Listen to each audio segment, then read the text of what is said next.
वो घर जहां मौत की आंखें देखती है।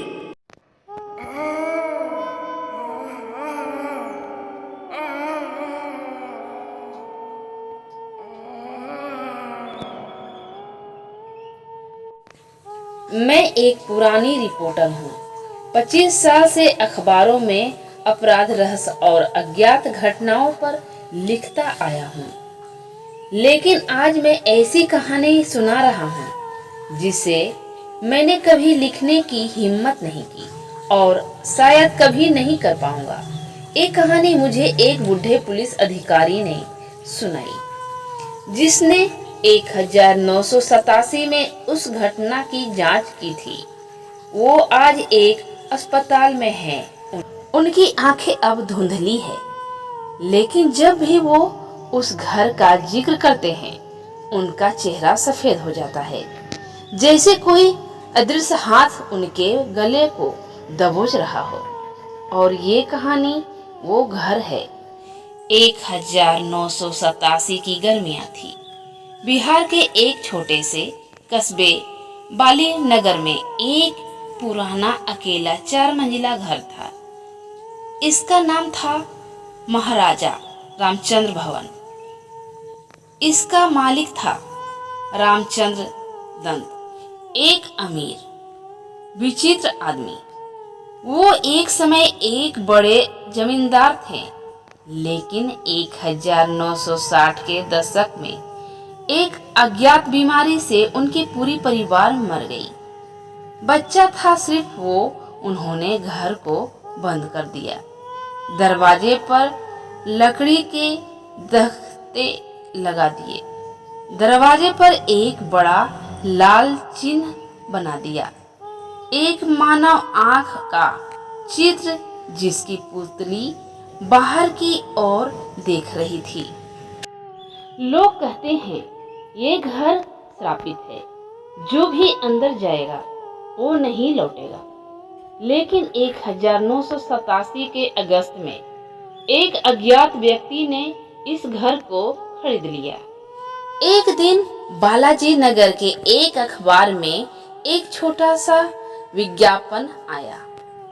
महाराजा रामचंद्र भवन, आध्यात्मिक आश्रम, निःशुल्क आवास, अंतिम आत्मा की शांति के लिए केवल 8 जगह, अंतिम अवसर। कोई नहीं जानता था कि ये विज्ञापन किसने डाला, लेकिन 8 लोग आ गए। एक बूढ़ी महिला मालती देवी, जिसका बेटा गायब हो गया था। एक युवक राजू, जिसकी बहन आत्महत्या कर चुकी थी। एक अध्यापिका सुमन देवी, जिससे बच्चों से डर लगता था। एक डॉक्टर अरुण, जिसने अपनी बीमारी से ठीक होने की उम्मीद थी। एक अपंग युवक मोहन, जिसने परिवार को छोड़ दिया था। एक धर्म गुरु गुरुनाथ जी, जिनके पास लोगों की आत्माओं को बचाने का दावा था। एक बच्ची नीलम, जिसकी मां गायब हो गई थी। और एक अज्ञात आदमी, जिसका नाम किसी को नहीं पता था। वो हमेशा चादर ओढ़े रहता था। उन्होंने घर के बाहर एक नोट छोड़ा, हम आत्माओं को शांति देने आए हैं। आज से 3 दिन बाद जो भी बाहर जाएगा वो अपने जीवन का अंत देखेगा। फिर दरवाजा बंद हो गया। 3 दिन बीत गए। घर के बाहर कोई आवाज नहीं थी। खिड़कियों से कोई देख नहीं पा रहा था। पास के लोगों ने दरवाजे पर धमकी भरी आवाजें डाली, अंदर कोई है? कोई जवाब नहीं आया। चौथे दिन एक बच्चा, जिसकी मां घर के बाहर खड़ी थी, ने दरवाजे के नीचे से एक चिपचिपा लाल तरल पदार्थ बहते देखा। उसने बुलाया, अम्मी, एक खून है। पुलिस आई, लेकिन दरवाजा बंद हो गया था। ताला लगा था। कुंजी घर के अंदर थी। पुलिस ने दरवाजा तोड़ने की कोशिश की, लेकिन दरवाजे पर लगा वो लाल चिन्ह आंख। जब उन्हें उसे छूने की कोशिश की तो उनके हाथ जल गए, जैसे कोई बर्फीली आग ने उन्हें छुआ हो। अगले दिन एक धार्मिक गुरु आया, गुरुनाथ जी का एक शिष्य। उसने कहा, इस घर का दरवाजा केवल उसी के लिए खुलता है जिसकी आत्मा यहाँ बंद है। उसने एक अज्ञात मंत्र पढ़ा और दरवाजा खुल गया। पुलिस ने अंदर जाने से इनकार कर दिया। एक अनुभवी फोटोग्राफर राजेश अकेले अंदर गया। उसने फोटो खींचे और फिर वो गायब हो गया।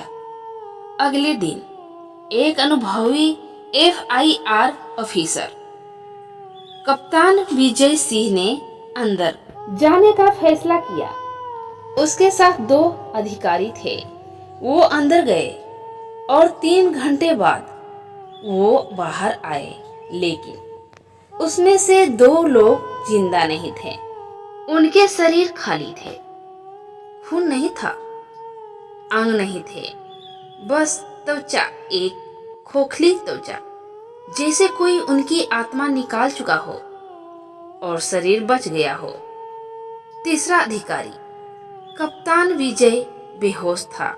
उसकी आंखें खुली थी, लेकिन उसकी पुतलियां लाल थी, जैसे उसकी आंखों में 2 लाल चिन्ह लगे हों।